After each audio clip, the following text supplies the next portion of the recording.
Hello, this is Stan Nowlin with you again.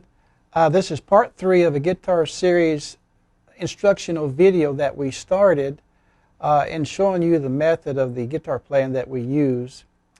The last time we were together, we showed you that there were 3 forms of chords that all music scales and melody are based on, that is, when used together. As a classroom setting, I would like to show you the neck of the guitar and look at the placement of the fingering of these forms. Okay, here we have the guitar neck. We have the 6 strings, and we have of course, the frets all the way through 12 here. Of course, we got the nut here and behind the nut. The dots, the black dots, represents the placement for these forms. Now we're using a chord, but these forms can be used anywhere you want to move it. So, but we're in A, so here is the form 1. It's these notes right here. This note, this. This makes up form 1. As we move up to 3rd position, this is the placement for form 2. This note, this one, this one, and that one. When we move up to up the neck here to form 3, it's these notes here, just like this, that one, and that one. Makes up form 3. Now, since we are in A, we want to add the finger placement for the chords D and E. For the simple reason is, when you're playing in A, we use D and E to form chords to make melody. And we want to show how these forms, when they work together, form scales. Okay, now we have all the dots and the notes that can be struck while playing in A. The blue dots represents the D notes, and the red dots represents the E notes. Notice that in form 1, when we're playing in form 1 in A, the D notes is form 3. And of course, E is form 2 here. When we come on up to form 2 in A, the D notes are form 1, and the E notes is form 3 here. See?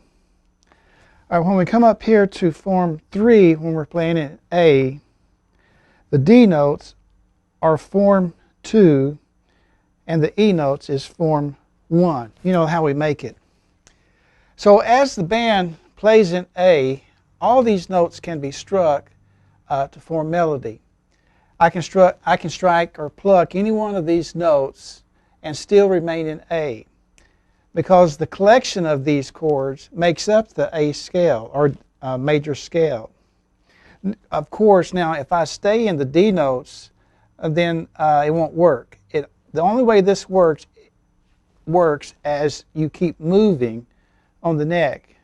If we stay on a D note, then the band's going to think you went to D.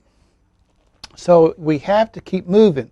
We can strike any one of these notes and still remain in A, because all these makes up the major scale and melody.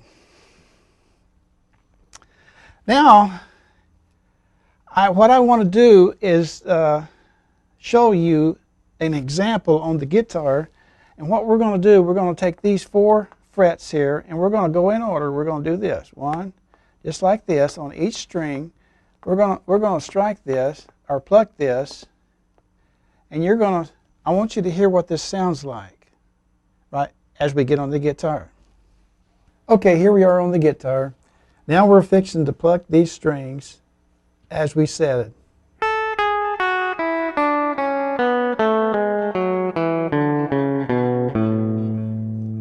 Okay, what did you hear?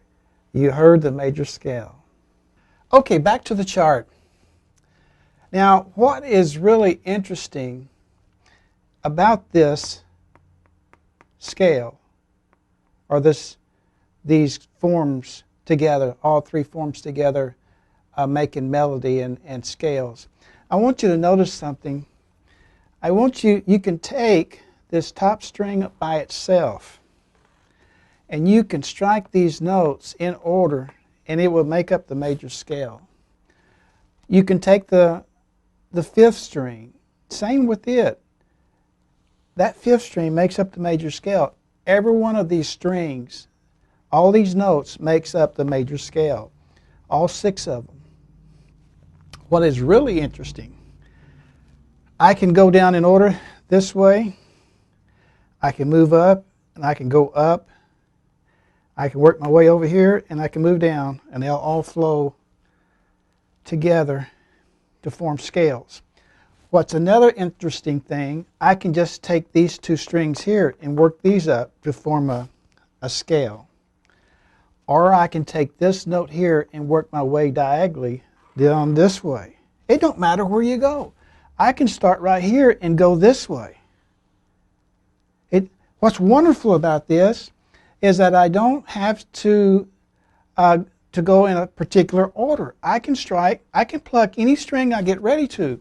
If I want to, I can just pluck these 2, come over here, strike these, or come over. It don't matter which one I play. As they flow together, it doesn't matter. It's wonderful. I can strike this note and move up here and strike this one, and come down here and strike this one and that one. It don't matter which one you pluck. What's wonderful, if you'll memorize these, it'll make it more easy for you to be able to do those things. Now we want to show on the guitar, we're going to pluck every one of these notes and show you how they work together. Okay, here we are on the guitar. We're going to start with the bass notes and work down, or work up.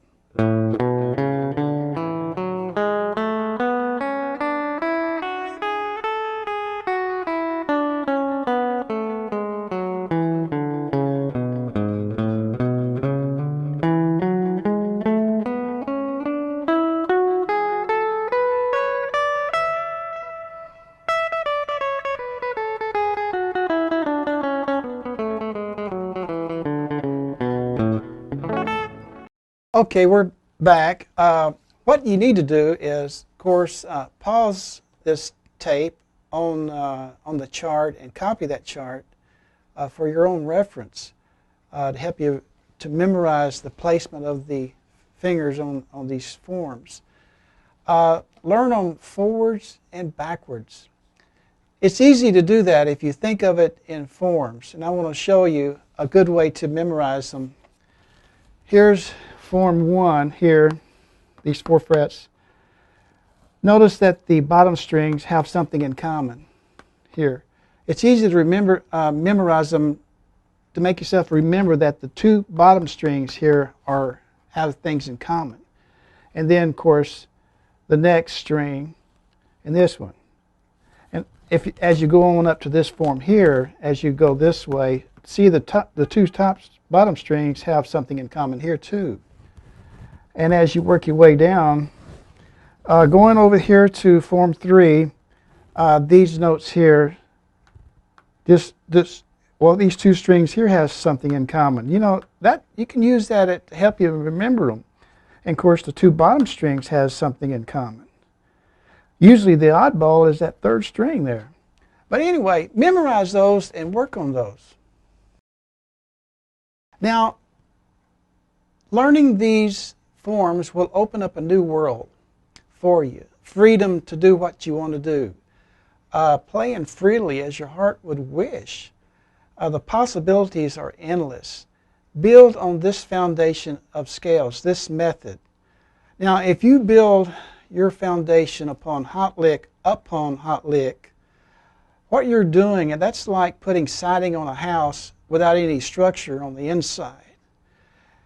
To me, too many hot licks is confusing and noise.